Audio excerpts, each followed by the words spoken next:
Good morning, everybody. Good morning and welcome to Magic in Mind. I am your host, Maggie Rose Cunningham, and today we're going to be exploring and working with your seer.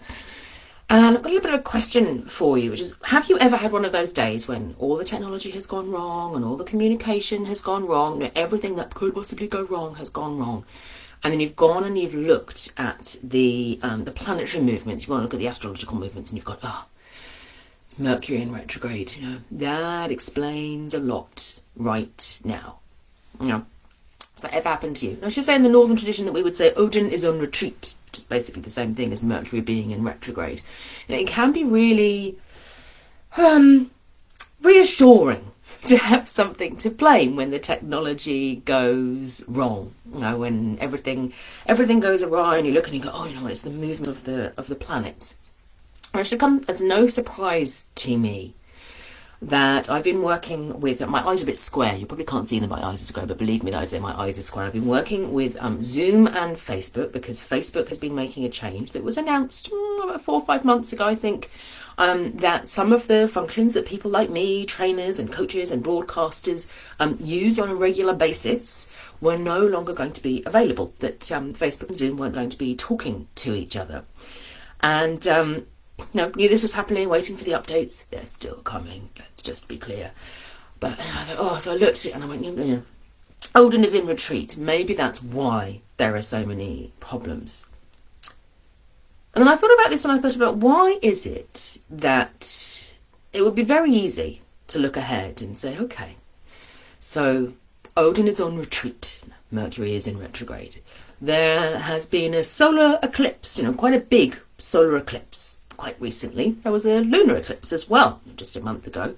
And there's a massive conjunction that took place, it was just 2 days ago, between Jupiter and Uranus, which is it's quite rare. It was in Taurus. The equivalent for that for us would be that Ud's chariot and Thor's chariot are conjunction within Skadi's hall.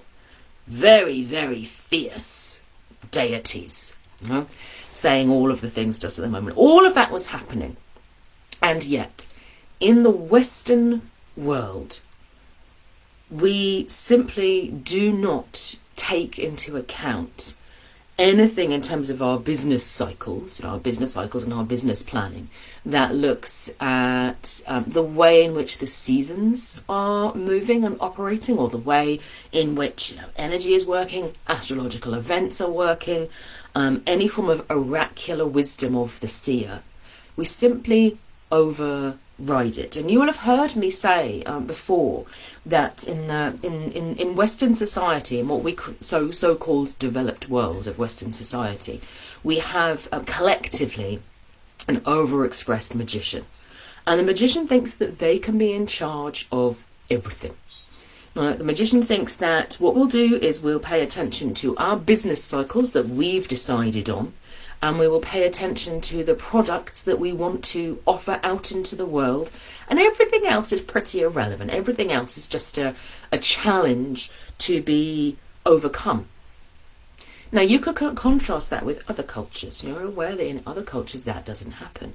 It is perfectly acceptable to look at the energies of a room, for example, to look at astrology and to say, okay, so we might talk about auspicious times to launch a new product or a new venture.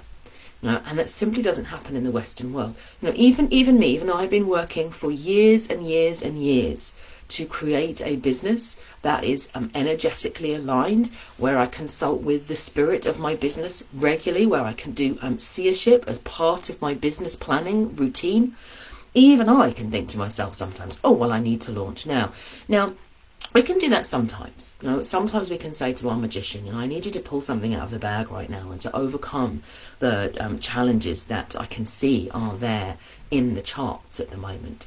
But we do it all the time. We expect our magician to be out there all the time and pushing against the tides and pushing against the cycles. And I'd love to know for you, when you're like out in the world, is that something that you've experienced? Have you seen this sense, even if you're personally working to be in alignment with what's happening for the seasons around you, what might be happening for you in terms of your own individual energy cycles, with what might be happening astrologically at the time, and yet you're aware, well, I'm doing that as an individual, but that's not the way that the world is working around me. And equally, if I was to say right now, I think we should maybe put that launch off, so that it's not happening at the point there. People would just be like, I'm sorry, what? Even if outside of their working lives, they might well be working on being energetically attuned and looking at what's auspicious for them in their personal lives, but we don't apply it in the context of our workplaces and our businesses. Is that something that rings true for you? Let me know in the chat. I can see we've got quite a few people here. Hello, lovely to see all of you. There's some people there live, and a few people have said hello in the chat, so hello to happy Earth Day. Happy Earth Day. Thank you. Morning, Candice, Esther, we've got Grace, good morning, love and blessings to everybody. Yes, it's Grace. So I've seen the world take notice of what is going on. I've seen the world take no notice of what's happening energetically. Yeah, but it's not that's why I want to be really clear. This is why I talk about the developed world.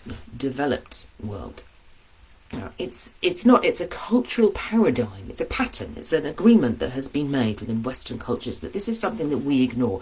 Our belief system does not encompass these things. Something dropped on the floor then. Our belief system operates from the basis that we decide we are in control, and we decide what's happening, and everything else like nature and stuff is in the way. This is a bit like a Roman road, Romans, they're like, no, we're going to go straight through, we're going to create a straight road, we're not going to work with the land in that respect. And yes, it's very convenient, don't get me wrong. I live right next to the A1, sort of Great North Road, and my town is an Anglo-Saxon settlement, and it's there, and it's very convenient to zoom up and down the A1, but it does disconnect us. It disconnects us from the rest of the land around us. You might as well just be driving down a tunnel, without seeing what's going on. There's a just get on with it mentality and trying to separate work from everything else. Yes, exactly. Now, what I want to suggest to you, fabulous, wonderful people out there, all of whom I know, you're working on understanding your own energy cycles and looking at, there is a bigger picture out there, is what the absence of these practices of looking at you might call it the unseen, you might look at it as being open to the possibilities that we're not in charge of everything, what that might provide for us. And I think there are four things that a stronger connection with our seer can offer us, and one of them is obviously energetic alignment. I've talked about that through the course of this life so far. So knowing, astrologically what might be happening, knowing where I am in terms of my own personal energy cycles. When am I going to be in a state of? I like to think about fruitfulness rather than productivity. My energy is not the same all of the time. No, it's absolutely not the same all of the time. Bear with me one moment. I can see I'm really dark. We'll turn a bit of a light on and help us so you can see me a little bit better at least. It's all gone a bit dark outside. It's like the season saying, pay attention to that, Maggie, you see. Sometimes it's light, sometimes it's dark. Paying attention to that and noticing that and responding to what's actually around us. And so we have that energetic alignment so that we can ride the tides of our energy and let us carry them with us rather than pushing against them all of the time. The second piece for me is when we are not doing this, when we're not sort of tunnel vision, I will achieve the thing will be achieved, it will be achieved by that date, no other date will do, we have set the date, is we shut ourselves down entirely to creativity, to possibilities and creativity. Now this is a little bit the realm of the mystic. This is where the seer and the mystic play together. This is why doing things like your rune of the day, or if you put a tarot card of the day, looking at your astrological chart, doing things like that opens you back up to possibility. It says, yes, this is the horizon, this is where I want to go, and yet I might not need to, the Roman road might not work for me, I might need to take a little bit of a diversion, and perhaps on taking that diversion I might see that beautiful river and have a a moment of serendipity come, that will something better. We talk to the universe and we can say this or better. In the scheme of I want to produce something. If you run your own business, if you're offering people services, and you're standing in your magic, you can say, yes, I have an idea. My magician has an idea of what it is that I want to achieve. And yet with the or better opens up the possibilities for the mystic of saying, the universe might have something in store for me that's even better than I can see right now. So there's this creativity that comes through. Now moving back into our Seer, which is what we're exploring through the course of this month, we have sensitivity, the ability to stay in connection with what is actually happening around you.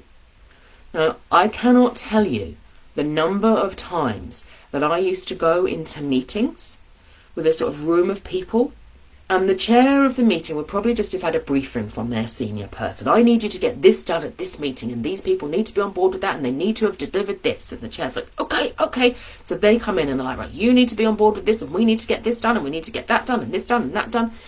And doesn't matter that the people around the room, someone might be looking really, really down. They might have had something going on in their home life that means that they can't actually connect at all. There might be somebody else who's actually discovered a real problem that means that it can't be delivered to the deadlines, and now they're going, oh God, I've got to tell the person. And instead of being like, how can we find a way around this? I just feel like a failure. Somebody else might have said, well, actually, I was talking to this other company, and they're doing it in this way, and it's much quicker and it's better that way. Can we look at that for a moment? And they're like, well, I can't bring that now. So you miss the opportunity of the moment. There could be so much like wisdom and context within the group of people who are trying to be doing the thing, that is missed entirely. Or it could be, it's a really beautiful day outside. Why don't we go and have this meeting outside in the sun rather than in this grey, dingy room that makes us all feel awful? Number of times I've been in meetings and it's like, we're going to run the meeting and we're going to run it for an hour. Doesn't matter if we finish the agenda early. Oh no, we'll just keep running for an hour. That there's no ability to be responsive. Now our Seer, the Seer is the centre of our ability to be responsive to what is happening in the room in the moment, rather than to a set of instructions that we've been given about what absolutely must happen. There is no point in bringing people together if the outcome has already been determined. The whole point of bringing people together is to tap into their collective wisdom. And to tap into their collective wisdom, we need to be able to be sensitive to what's happening and present with them in the moment. So this is our sensitivity, our ability to understand what's going on in reality and to adjust and course correct. Now, what tends to happen is people go, we can't adjust and course correct because what you mean is you actually want the deadline to be extended. And that is not always the case. Sometimes it might be that something can progress faster if we take a moment to actually smell the roses and say what's happening here right now, what's going on in the moment right now. So that's the number 3 thing. And the number 4 thing is humility. And I think this is such an important piece for us, and I mean that collectively, for the as I say, the so-called developed world that believes that we can be in control of everything and we can everything, as long as we are in charge, everything will sort of be all right in the long run. And we know that that's not true. Look at how badly we're doing. Humanity is organising themselves at this moment in time. Humility is a mindset that is very lacking in the Western world.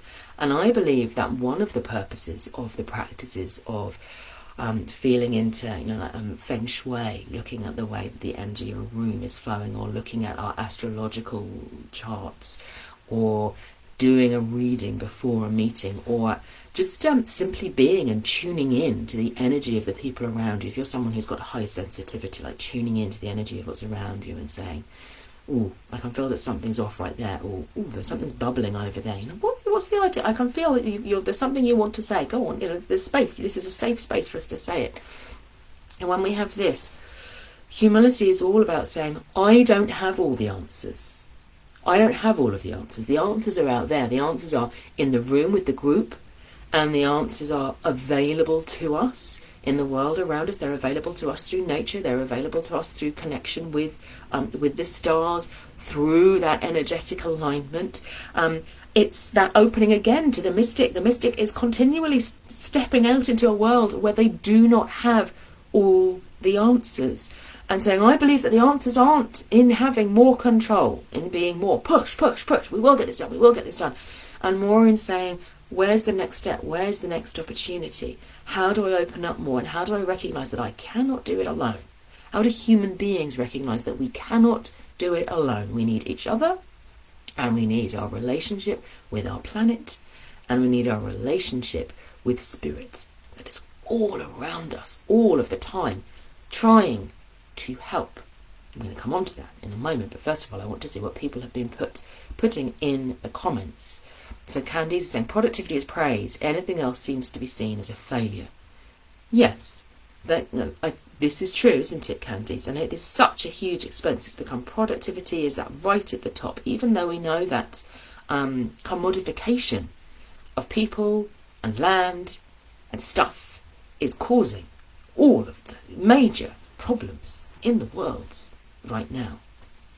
Right, this desire, this insatiable desire for resources in order for us to continue to produce things that we then throw away, is a collective failure which we are hiding from by pointing the finger at people who aren't producing, and saying, they're the failure. It's like your individual failure is going to mask the fact that we are failing together as a species at this point.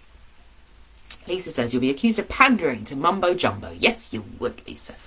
And this is interesting because I think this is important. It's for us to know that while it might be true that in this specific cultural context, you might be accused of pandering to mumbo jumbo, in another cultural context you would not. It is not true.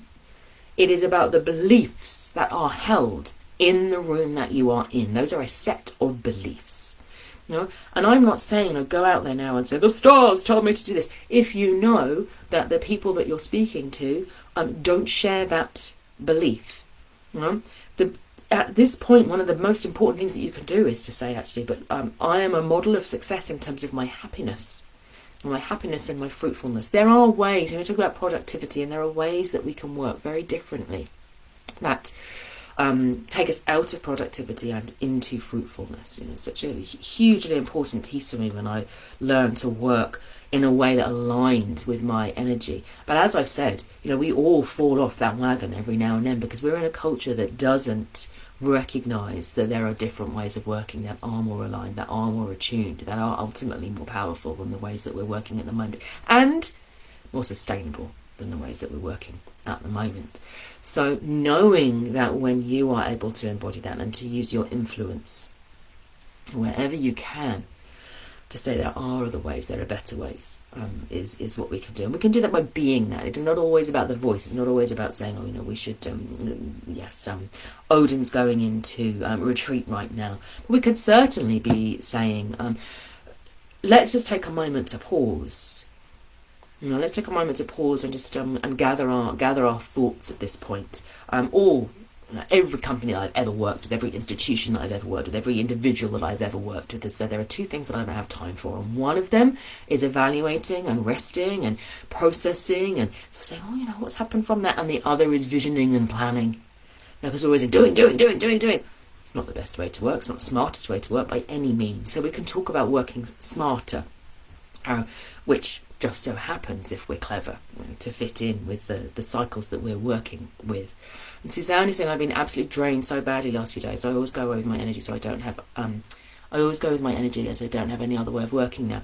Yes, and this is true, and I think this is worth bearing in mind. Is that we're all different. We all have different energy signatures. We all have different ways in which we can work. So for some of us, we can be in magician for very long periods of time. For some of us, we need to move. We need to oscillate backwards and forwards between being in sort of magician doing mode and the seership mystic being mode. For some of us, we need to be in that seership, being mystic mode more frequently. You might also think about this as, in the Northern tradition, you might think about this as ice and fire energy, the stillness and the receptivity and the silence of listening, and the doing and the transformation and the moving forward and change energy of fire. In other traditions, you might think about that as being yin and yang. And we all need to move back and forth between those energies. And there'll be some times that you might think about it in a team that sometimes you have an alchemy of two individuals, one of whom is more comfortable in yang energy a lot of the time, and one of whom is more comfortable in yin energy a lot of the time, or ice and fire energy a lot of the time. And they can complement each other. And there might be sometimes where actually as an individual I move backwards and forwards between. We all need to find our own rhythm within those. But there is a huge absence of rhythm. We don't have rhythm. We have time. We have clock time in our world at the moment. And Maggie says that's a huge emphasis on goal setting. And where do you see yourself in 5 years? But I don't want to limit myself to certain expectations. Yes, I think this is true, and it's worth people say. I will be honest. I do ask my clients that question. I'll say, if you imagine yourself in 5 years' time, and we're looking at where will you be standing? What will you be spending your time doing? And this isn't about having the full picture. Again, this isn't about control. It might be that somebody says, I see myself spending more time by the sea, or I see myself talking to more people, the things that I love, but I'll be doing more of the things that I love. So we might have that in terms of our visioning. But what we aren't necessarily going to have is I will have this job title and this salary, and I'll be doing this and I'll be doing that. I've done that type of magic before, and I was very, very successful at it. And it absolutely did limit me. When I got there, I went, oh, what next? And it absolutely did burn me out. So it is absolutely possible to say, I will now make a list for myself and I will manifest those things using my magician, who is both out there in the world doing things. Magicians are very practical, just to be very clear. Yes, there is a magical element and a manifestation element there, but there is also the doingness. But there is a cost that comes with working that way all of the time. And there is a limitation to that as well. You're absolutely right, Maggie, which is why I was saying this and more. This and more is what we want to feel into. So I've got a question for you again. I've talked about the question of do you sort of notice things are going a bit wrong, they're not working properly, and then you go out there and you say, this is happening out there. Why didn't we do anything about that before? The next question for you is, as a magical being, have you ever benefited from, let's say, the intervention of a psychopomp deity or spirit guide? One who's come along and said, over here, this is where you want to be. And you're like, I have no idea why that might be. They've just shown up and they've said, this way, here's a gate, here's an opening, here's an opportunity that's come through. It might be a deity that's in a pantheon that you've never worked with before. Why have they turned up? Just rocked up at this point. Now, I think of these deities as being, they're like psychopomp deities. They're gatekeeper deities. So the one that shows up for me, and I know this is the case for a lot of people in this group as well, the one who came and was just like, right, this is the way, Maggie. I'm going to take you in hand right now, was Hecate from the Greek pantheon. Candy says, yep, Hecate and Loki. There you go. Hermes is another one. There's been loads of people who have said, Hermes came along, waved his wand at me, said, come this way, in a mischievous way. You've mentioned Loki, Candy. So yes, he can come and show up as well. He sort of like raises one eyebrow and says, I know you want to. There's a bit of mischief with him, isn't there? Come off the beaten path. Come into something that's new and different. I'll tell you some of the deities that also come up. They're sort of dark goddess deities, like the Morrigan, the Kaliak. I want to say Kali as well. I don't know personally Kali so much. I'd love to know. I know there's a couple of people in here who work with Kali. Whether Kali can sometimes be a go over this way. This way. I want to say Thoth in the Egyptian. Esther's saying it several times, Hecate. Chris is saying, yes, I don't know which deity it was. That's absolutely fine too. And we can get this with, we can get ancestral spirits that come through as well, guides that come through. We can get spirits of the land that come through too. I had a little old woman who came and spoke to me, and she introduced herself, and her name was Habitrot, and I went and looked her up afterwards, and I was like, oh, she's interesting. So we can get these, deities that we do find the names of, or sometimes we don't. Sometimes they are local deities or spirits of the land or ancestral spirits who come to us and they say, this is going a bit wrong here, come over here. And these tend to be, if you think about it in terms of the ourselves, our magical self, these tend to be a little bit like magician deities who are saying, right, I can see that humanity is having a bit of a crisis moment right now, and they think that they're fully in charge and they're just going to, ride off into the sunset of total destruction of the human race and obliteration of most of the current animal species and a very large proportion of our plant species, and we need to do something about that. These are the magicians of the spiritual world who come and speak to us. And Suki's of me travelling around in Africa, a local deity appears and says, do not go down that road, saved me many a time. Absolutely. Now, I'm not as familiar with the African traditions by any mean whatsoever, but I am 100% certain that in all systems that are polytheistic, or where there is a, even with like the saints maybe as well, there are guides who take on this role for us. And they take on the magician energy and they move us forward. But what I wanted to bring us back to is, because we're working with the sea, and you'll remember we're also working with water, is that there comes a point when we need to then step into relationship with another swathe of deities who offer us something a little bit different. So the Psychopomp deities, use their magician energy and they say, come over here. And I know that Hecate has taken me into pantheons that are not Greek. She sort of pushed me in the direction, a little bit. Nornir, they come up as well, don't they? They'll come and say, what's going on here? With our personal norms, they'll come and say it too. So, Hecate guided me to the Nornir. She was like, right, you're going that way. And I went to work with them. And the Nornir, to a certain extent, they cross over these two groups that I'm going to talk about now. So you might think about those tutelary deities as being fire deities. They're often torch bearers. Yes, there is a darkness to them because they will bring us into the darkness, but they're bringing enlightenment, the enlightenment of the torch to us. And then at some point, we need to move into the waters. We need to move specifically, I want to talk about the deep waters now. So in the last live that I did, we were looking at the deities who are often, they're more like spirits of the water, local spirits of the water, of rivers and marshes and bogland. And what I wanted to talk to you today about a little bit is spirits of the deep waters. And these can be deep wells that were often seen as being gateways into the underworld, and spirits of the deep seas.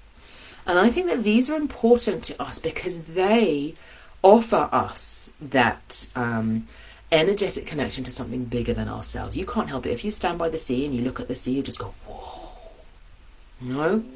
That is so much bigger than me. I really am not in charge. And we have a choice at that point of whether that frightens us so badly that we retreat into our little shells and we pretend that we can be in charge.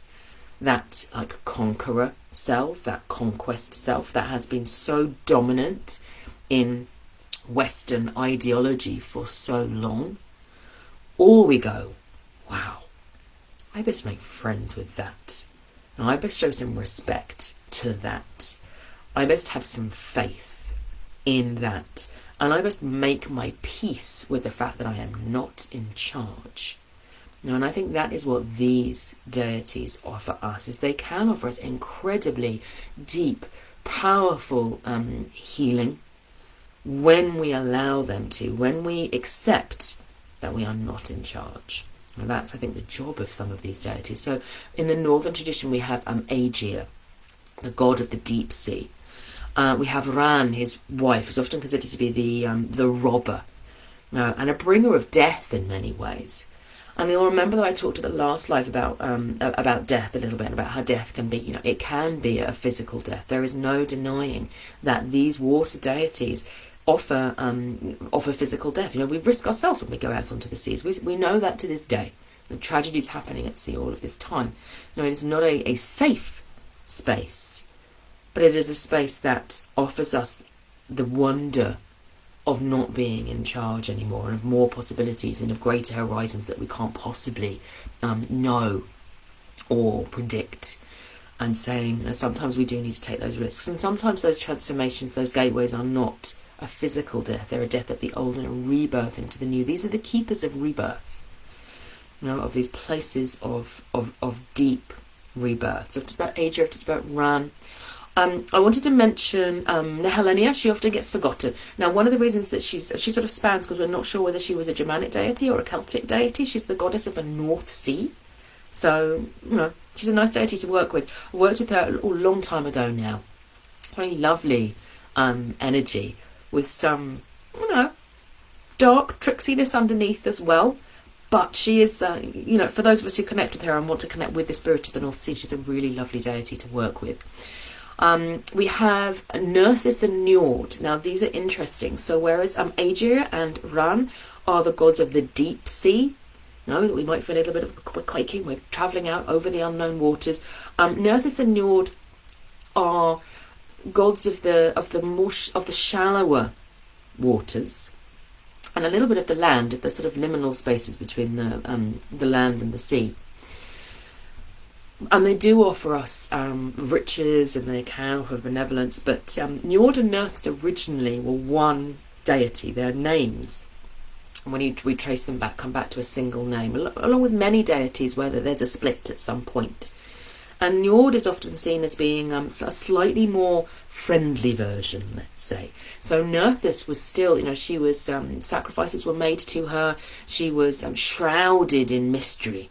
You know, you weren't allowed to see inside. Her chariot or her cart would travel over the land, and then it would be sent down into the water. And the people who cleansed it and went down into the waters, you know, were then essentially sacrificed to the water after that. And I'm not suggesting that we need to go and sacrifice ourselves to the waters, but there is an understanding that we need to make, offerings. You know, votive offerings are often made to these deities. Please offer us safe passage. It is a reciprocal relationship. It is a recognising that we just can't be in charge.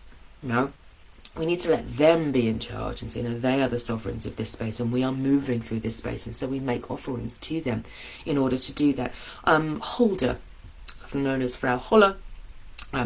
She's sometimes also conflated with goddesses called Berkta and Perkta in the Germanic.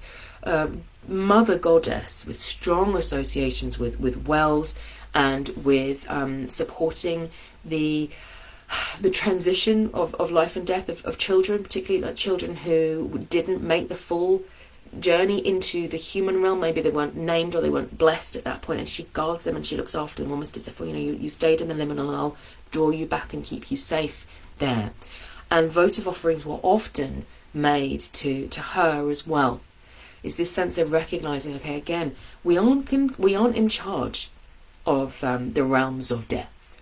We aren't in charge of the water spaces, but we can have relationship with these spaces. And I wanted to bring these in because if we are wanting to deepen our connection with the seer, and if we are wanting to resist that cultural patterning that's there of saying work hard, you know, never stop, if you do, you're a failure, and all of these things, saying no, there is another way, then there are a range of practices that we can use with our seer. And one of those is visiting and making offerings to water sources. Make sure they are biodegradable. You know, we don't want to be offering things to the water that it does not want. So you can do local rivers. You can go to the sea if you're lucky enough to live by the sea, and open yourself to the wonder of nature and to these water deities who offer us the gifts and skills of the seer. We can follow astrology, of course. And what I want to say with that is when we follow, when we work with an astrological system, obviously, you know, I work within the Northern Tradition system, which I love. The idea isn't to narrow down, probability, and to say, you know, what's going to happen to me tomorrow. I want this to happen, and I want answers, right? Because you're not in charge. It's not about that. It's about opening up to possibility. There could be a different way of working. Okay, what if we did have to slow down? What then? How would we make that work? Instead of saying, oh, we just can't. What if we had to?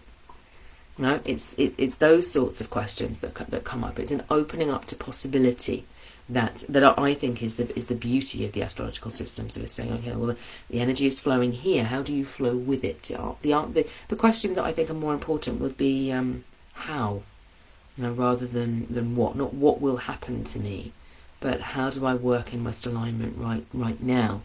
How do I stay energetically aligned? How do I stay in humility and see, what other possibilities might there be out there for me?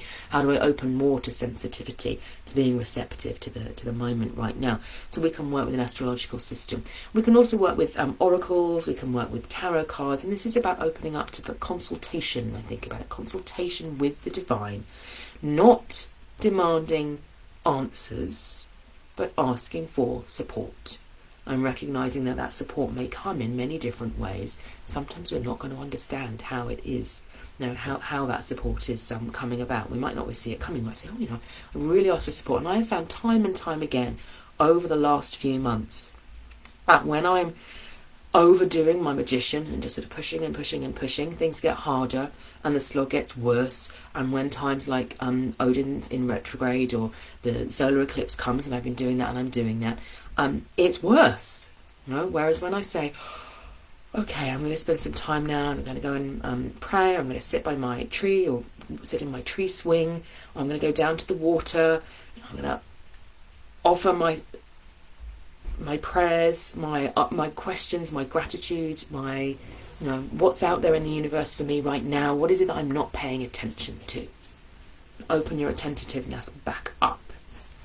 Then things start to flow more easily, and that's what we're looking for, isn't it? We're looking for flow. We're looking for flow, and we're looking for alignment. And it is that opening to the seer that allows us to do that in the moment. So how can you nurture your seer will be the question that I'm asking for you as we come to this lovely full moon. So enjoy your full moon, and I hope that you have enjoyed this session exploring the seer self and looking at those 4 gifts that we have rejected, that our culture has rejected, and that I think it is up to us to, in whatever way we can, in whatever way we feel is good, bring back in to our domains and say, there is another way, there is another possible way. So thank you all for joining me. I look forward to seeing you all again very soon. And as a reminder, we have the Seer's Retreat, the Reclaiming Your Seer, where we're going to be working on a much deeper level than we have today, on working to explore your personal seer and to perform a power retrieval ceremony for your seer so that you can access even more of those depths each time. So I look forward to seeing many of you at that retreat. Take care, have a wonderful week, and enjoy your full moon.